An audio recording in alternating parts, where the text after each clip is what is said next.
superstars on this team, and Caitlin I don't think is the only one.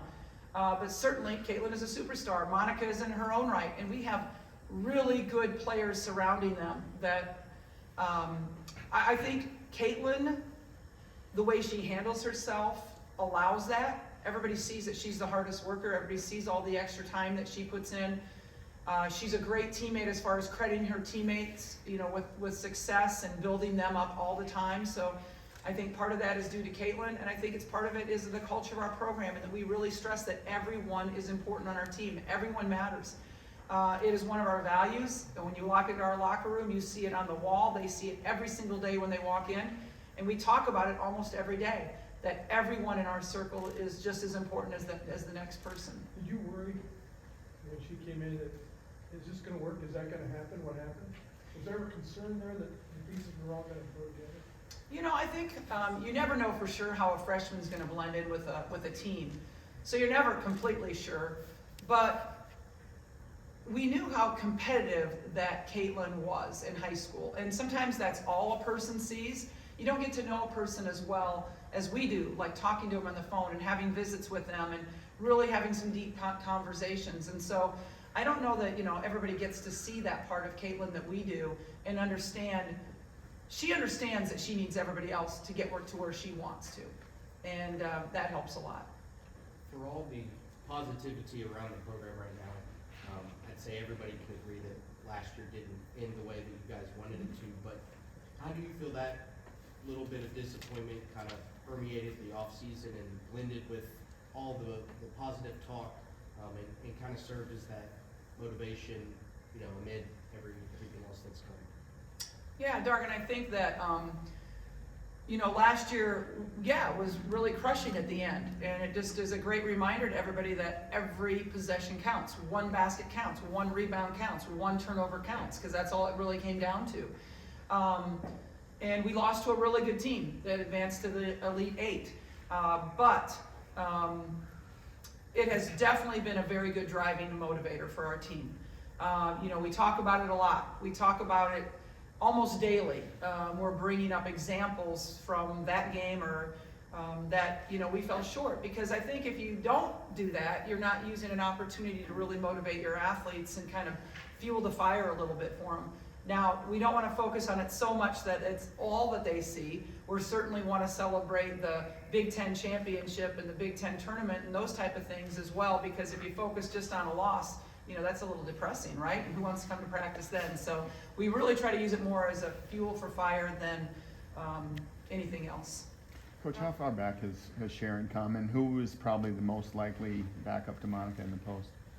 That's a good question, Jeff. I feel like right now, it's a big question mark, to be quite honest.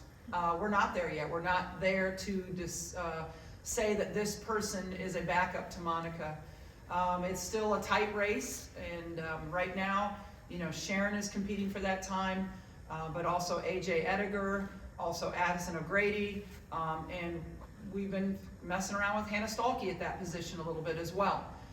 So we have a lot of options, and nobody has risen to the top as the clear-cut second in our depth chart at the center position. So Sharon is coming along. I think we're going to see a lot more progress out of her in the next month, and I'm really looking forward to it. We really held her out of most of the summer activities, but I don't know that did her any favors right now. I think she still has a little ways to go where she feels confident on the floor. Have you guys played around with the idea of having Monica and Addison on the court at the same time, or Monica and Hannah, so that way you still have the scoring threat in Monica, but maybe a boost in rebounding? Yes, absolutely. We've worked on both of those options with Addie at the 4 or the 5 and Hannah at the 4 or 5 along with Monica. So yeah, we've worked on both of those options. Where does Hannah fit? In high school she did everything, even brought the ball up the court for Washington. We won't have her do that. You don't need that. Yeah, we don't need that. Hannah does a lot of really things really well. But no, I'm not going to have her at point guard or ball handling guard. But I'm telling you, she has been really impressive in practice. You just never know how quickly a freshman is going to adapt to the college game and get that confidence to play at this level. And she's getting there, and it's really fun to watch. It's fun to watch her development and her confidence grow. She will definitely add to our rebounding, which we needed, and she is, her ability to attack off the dribble is really good. Her ability to post up is good, and her three-point shot is looking a lot better as well. So I'm extremely excited about Hannah. Does she have a natural position, or is she just one of those positional players you love to have? Yeah, and that's what we kind of look for when we're recruiting, is those players that can play a multitude of positions, and Hannah can certainly do that. She could play really for us the 3, 4, or 5. We're going to kind of keep her at the 4 and 5 this year as a freshman, because our transition offense is quite different between our 3s and our 1, 2, 3s and our 4, 5s. Given all of the excitement and anticipation coming into the season based off the success that you all had last season, obviously the players, the core group that is returning, understands what it means to live through that kind of pressure. What has been your message to some of the newcomers about playing under pressure?